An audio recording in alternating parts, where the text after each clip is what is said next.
Bilisan mo rin, baka malate ka pa sa klase mo. Ako na magdadala na itong uniform ni Riley sa ospital. Hindi ka ba nag-aalala, kuya? May nagchichismisan tayo ng mga tao dahil sa nangyari. Hayaan mo sila. Pero alam ko mahirap ang buhay, Rain. Kailangan nating lumaban. Oo nga, tama yung kapatid mo. Nasa Diyos na lang natin.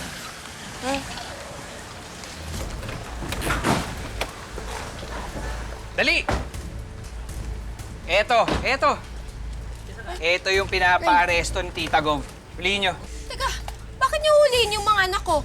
Ano bang ginawa nila kasalanan? Inaaresto kita sa salang fraud.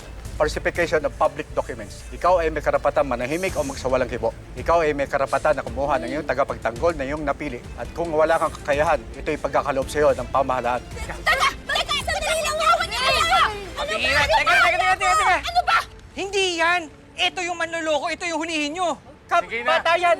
Hulihin na yan! Hulihin na! Pambira, hindi na bata to. 25 na to, abnormal na to. Kunin nyo yan. Hulihin na Pasasan nyo. yan! Bakit yung papasasan ng anak ko? Wala siya ginagawa! Kuya! Dalhin nyo na yan. Dalhin nyo na yan. Wala siya naman ginawa! Kuya! Saan yung laway niyo? Sambo, anak! Kuya! Kuya! Kuya! Sambo! Kuya! Nay! Sambo! Ibalik niyo anak ko!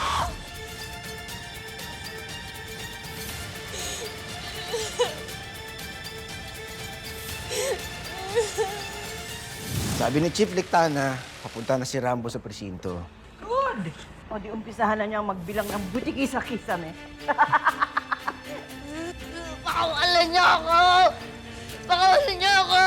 Wala akong ginawang masama! Pakawalan niyo ako!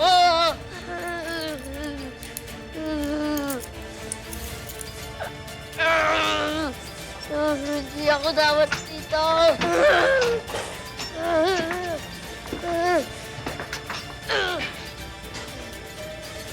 Pakawalan niyo ako! Wala akong ginagawang masama! Pakawalan niyo ako dito!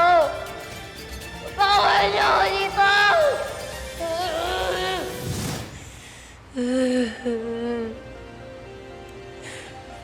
Lord, alam ko naman po may pagkakamali ako. Pero paano naman yung pamilya ko kapag di ako nakalas dito? Lord, kayo na pumahala sa akin. Please, Lord.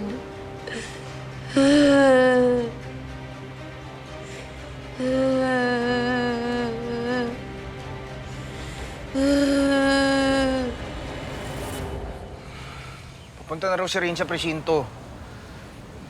Si Nanay Juday naman, kailangan magbantay sa ospital kasi si Tatay Gregory inatake na.